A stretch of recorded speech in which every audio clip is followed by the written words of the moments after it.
Paul, and we are again back with you. We're back. We've taken a month off from doing our weekend updates, and so today I'm going to tell you a little bit about what has gone on over the course of this past week and give you a heads up to some of the things that we think are going to be going on in the week to come.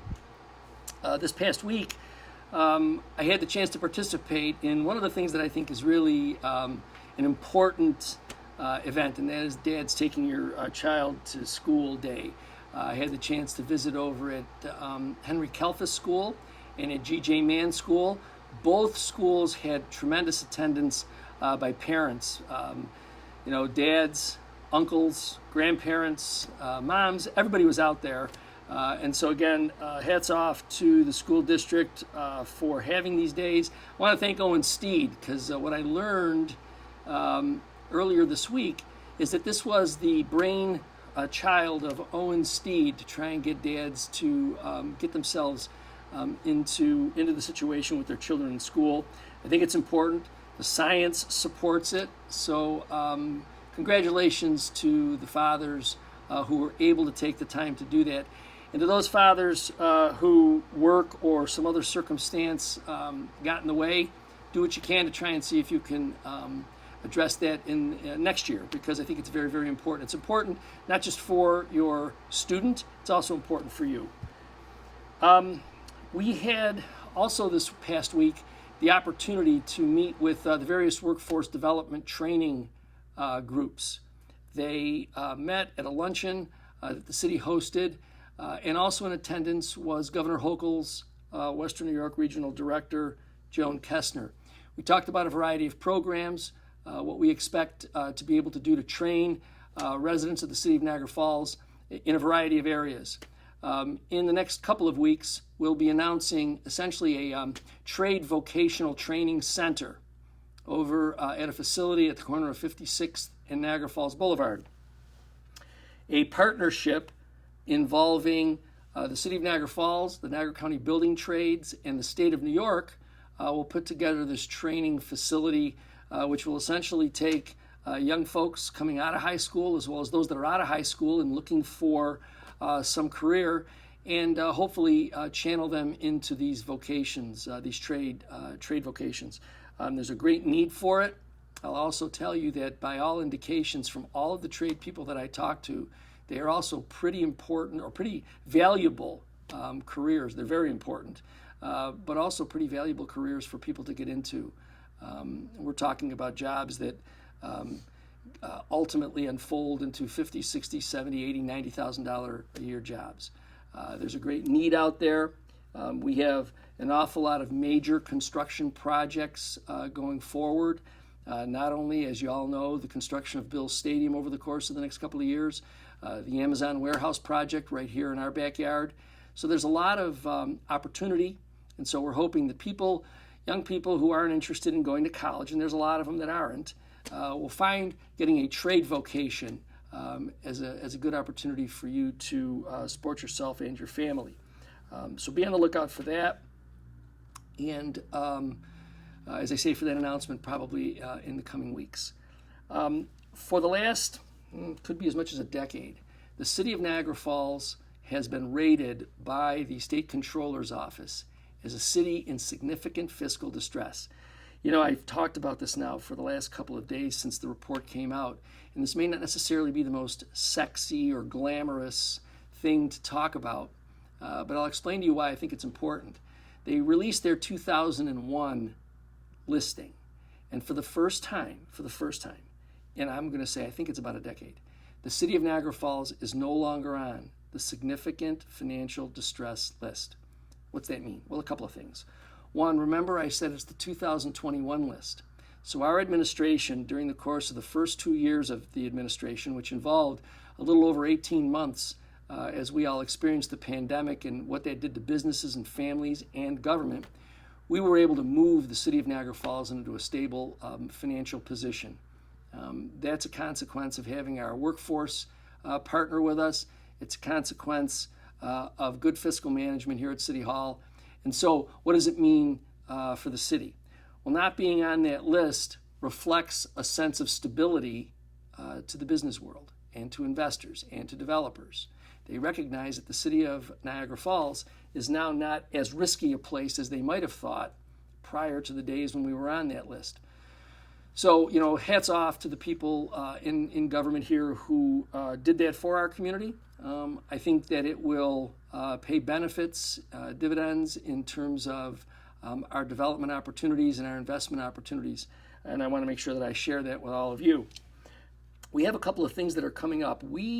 Since I've gotten here, I've noticed that the ability to transfer city-owned properties to residents or to businesses who have development plans is an incredibly complicated process. And that process is so complicated that it often turns people off. They turn away from having to go through it because it just seems to be endless. With the work of the city attorney's office, we believe we have a process now that will be able to expedite some of those transfers. So what we intend to do is provide for the transfer of city-owned properties that we're going to put out pursuant to the neighborhood initiative that I announced a few months back. The neighborhood initiative is when you have two owner-occupied homes that's in a city vacant lot that sits in the middle of them. We want to transfer that property to those adjoining homeowners. They can use it to expand their yard, do other things that with a little bit more room they're able to do. It does two things. First of all, it takes the property out of the responsibility of the city to maintain it.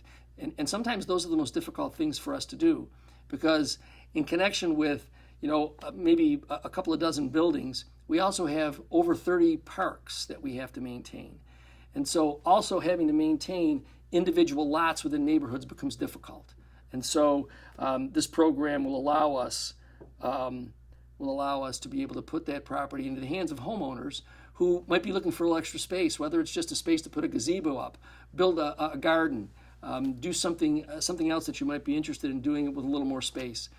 So we look forward to walking that out in the coming month. Also, we are going to begin a surplus property auction. The city maintains certain properties that have already passed through the tax foreclosure process. We want to get those properties into the hands of individuals who want to develop them. And so that'll also be happening this coming month.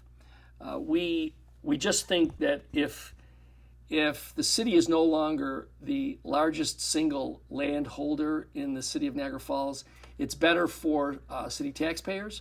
It's better for residents who have the opportunity to enjoy a little additional space. It also makes things a little easier for development, particularly in the housing area, to move along a little quicker, because that's one of the things that we'd like to do, and that is increase housing development, bring online some additional housing for people. I was at a homeowners course last night. The single most important thing that we can do for our residents is try to see if we can move people from being renters into first-time home buyers. Being a first-time home buyer gives you a certain sense of self-worth, dignity. This is your place. And so if we can help in some way by making these properties available, that's certainly going to be the best thing that we can do for our community. Those of you that are aware of the properties that existed at the corner of Main and 3rd Street, there are 3 homes there that were a part of a transfer from the Department of Justice during the time when the former Dr. Metta's properties were foreclosed. Those properties sat deteriorating over the course of the last couple of years, probably since 2018 or so, under the direction of a group out of St. Catharines. We have since terminated our arrangement with them. We're moving forward with a further development in those properties. And so over the course of the next couple of months, you'll see some activity down there to clean up those houses and to move them into the hands of a responsible developer. We are going to have tomorrow, Saturday, the Niagara Falls Fire Department will have its annual recognition of those firefighters, a memorial service for those firefighters who lost their life in the past year. It is an opportunity for all of us to appreciate the sacrifices that are often made by our public safety professionals, both fire and police, and an opportunity to pause a minute and appreciate how important their job is to all of us as well as to those who sacrifice. So there'll be a ceremony at the Royal Avenue Fire Hall. It'll start at 9 a.m. If you are interested, you can certainly come on down. It's certainly open to the public. So please, if you do have some time and you want to just show your concern and consideration, we'd like to have you down there. The falls will be illuminated in orange tonight. And the falls is illuminated in orange in recognition of National Truth and Reconciliation Day. Our Canadian neighbors, I think all of us, certainly the United States has had its sort of reckoning where you start thinking about your past and you think about the things that have gone on, things that you didn't focus on because they appeared at that point to be background noise. But events happen in the world and cause us to stop for a minute, take a look at it, and really realize that there are some changes that have to be made. And so tonight, the falls will be illuminated in orange in consideration of National Truth and Reconciliation Day. If you haven't been down to the falls lately, certainly in the evening when the colors are set out for a particular purpose, do yourself a favor, especially if you're a resident, because so many of us who live here take that falls for granted. We don't get down there nearly as much as we should. We don't take a look at the beauty that attracts 9 million people from all over the world to come to our community, and it's ours. You can look at it anytime you want. If you live in Paris, you have to plan to come here. But if you live anywhere from the north to the south end, east or west in the city, it's simply a drive away, and I can tell you, you won't be disappointed. I tell everybody who visits here, there's always a rainbow in Niagara Falls because it's always down there. So do yourself a favor and get down and see it. You can also take a look, by the way, at the Niagara Falls Illumination Board website. If you Google that title, you'll be able to see all the different dates and colors and reasons for why the falls will be illuminated in a particular color. As part of the Illumination Board, I have the chance to sit back and think about new and exciting ways for us to use the falls in a dignified way to send messages.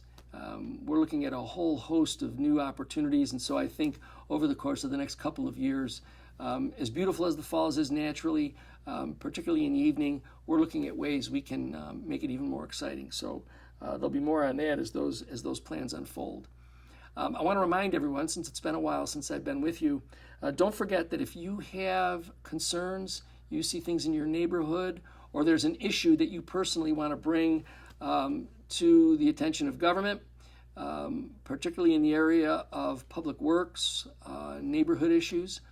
If you have a cell phone, you need to only dial 311. We have a 311 hotline. You'll actually speak to a live person. It won't be just a voicemail generated menu. So you'll speak to a live person. You can express to them what your concern is, and they'll direct you right to where you need to be. If you don't have a cell phone and you want to use the 311 system, simply call 286-4311, 286-4311, and you'll also be able to express whatever concern or matter that you have to talk to them about. Additionally, we have been utilizing quite a bit the city's text alert system.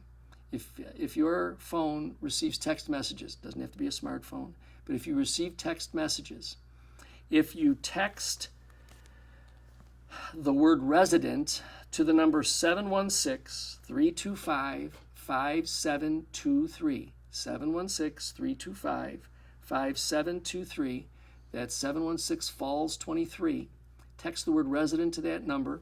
You'll go through a certain menu of questions, and then you will receive text messages for road work that's being done, concerts that are happening, other events that are going on, school closings, other issues with regard to what's happening in the city, whether there are issues with a water main break or any of those things that might impact your driving, may impact activities that you're going to want to take advantage of. We try to send them all out as soon as we're made aware of them. So again, that number, 716-325-5723. Text the word resident to that number, and you'll be lined up to get all of those text messages from City Hall.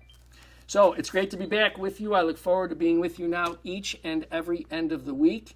And until I see you again next Friday, remember, it's going to be a great weekend. The Bills will have the chance to bounce back. Trust me, I think this is going to be a good week for them, a weekend for them. So, but enjoy yourself out there. Be safe. Remember, we still have motorcycles and bicyclists on the road. So those of us that are driving, please be mindful of speed limits and stop signs, as well as the people with whom we're sharing the road. And I look forward to talking to you again next week. Thanks.